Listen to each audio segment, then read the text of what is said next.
I started writing whenever the first guy, my first crush, I guess, like legit crush, kind of awakened the creative side as far as musically, and I think that's when I first started hearing like my feelings in song form.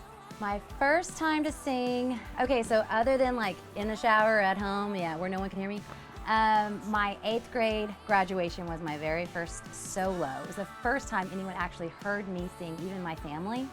My teacher talked me into learning to sing and joining choir. And I told her the only way I would do it is if she would turn around and not look at me while I sang. So all the class literally would turn around and then I would sing. I was scared to death. But she let me pick my own song for my 8th grade graduation. I chose a song, it was around the World Trade Center time and all that was going down in our nation. It was actually a couple years after that. And it was about crying American tears. And I even got to put together my own slideshow.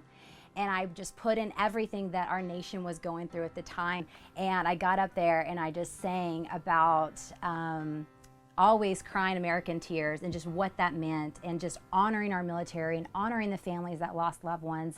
And I think that what helped me get over that barrier of actually singing my first solo was because I connected to the message. Everyone, all the feedback afterwards was like, oh my gosh, I didn't know you could sing, that was amazing. For me, that moment was a defining moment because I knew that if I could connect with music and connect with people to a moment in time and release that message and share that moment with them, that it was way more powerful than just performing a song. My parents' story is, it's a really good country song actually, so I should write one on it eventually. But my mom was 17, good Catholic girl. My dad was raised Pentecostal holiness and he was like 5 years older. And my dad was a bit of a thug. They liked each other and then my dad got into some trouble, went to jail and met Jesus in jail and kind of came to grips that, you know, he put himself there. And then literally the night he got out, my mom rode him while he was in jail. And that was her first boyfriend, like legit boyfriend. And the night he got out of jail, ta-da, I was conceived. Through that process of having a child is what threw them into the ministry. And my dad felt like God said, hey, now the same hometown that you did all your crazy stuff in, now go and be a leader in that town and help young people that are going through the same things in that small town. So that was huge that my dad was willing to do that in the same town. So he actually had a church in the same town that he did all of his drugs and all of his partying and all of his crazy stuff. So growing up as a pastor's kid, it had its pros and cons just like everything else. Probably all the way up until like 16, 17, 18, my relationship with God was kind of more based on my parents' relationship with God. So I was really doing it to please them. You know, I wanted their approval and they gave it to me regardless, but I felt like there was that standard and there was such a pressure because on a small scale, you're raised on the stage. So everything I did was out in the open for everyone to see. So there was definitely lived to a higher standard. So there was a pressure on, you know, who your parents are and what you guys represent. And so there was pressure that I put on myself as well. But my coming to God, it had to be when I did mission work. I lived in India for 6 months and literally that was the turning point for me.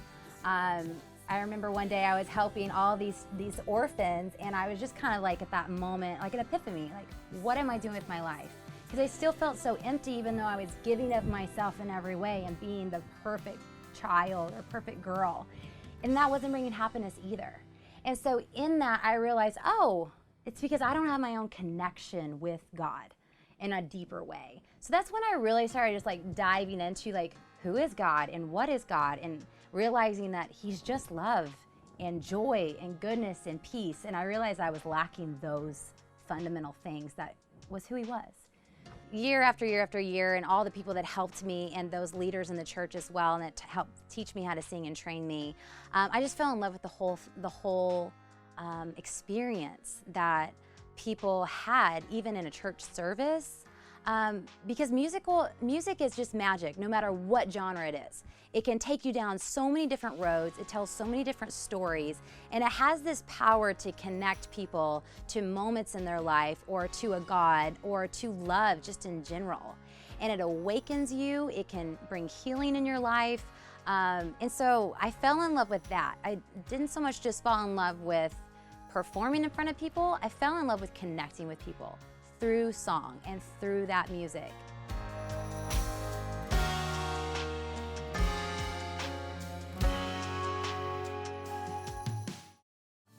For the past 3 years of my life, I have been working for Marcus Luttrell, who is also known as the Lone Survivor. If you haven't seen the movie, go watch it, read the book. Absolutely incredible. I've also been on a hunting show with my best friend, Christy Lee Cook. She invited me on just as a guest. And so for the past 3 seasons, I'd never hunted a day in my life. But I'm from Oklahoma, I've always wanted to hunt. I just never got a chance to. So I started on the show, and I literally fell in love the moment I walked out on this ridge in Hell's Canyon in Idaho, and I was like, I was born to do this. Like, literally everything about it I just loved. I loved the whole journey.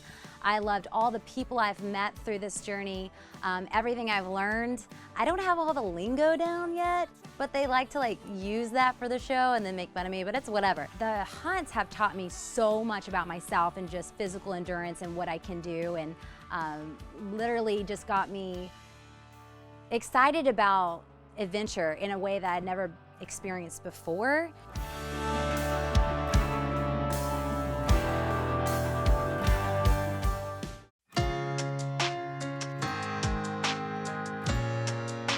Success for me would be, being happy in what I'm doing.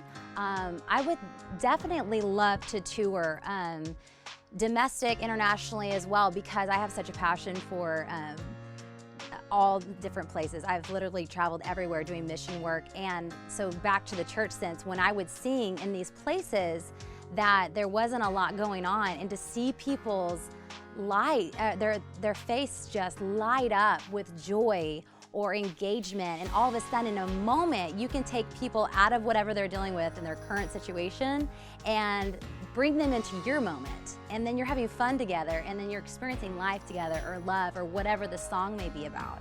And that to me that's success. If I can pull someone out of whatever they're facing and into this moment of bliss, whether it's 3 minutes and 10 seconds or it's a whole show, if I can pull them into that moment, there's freedom in that moment. And so sharing that freedom through music, through song, to me that's success. And obviously I would love to do that everywhere. Anyone that's willing to listen to me sing, let's do it. So.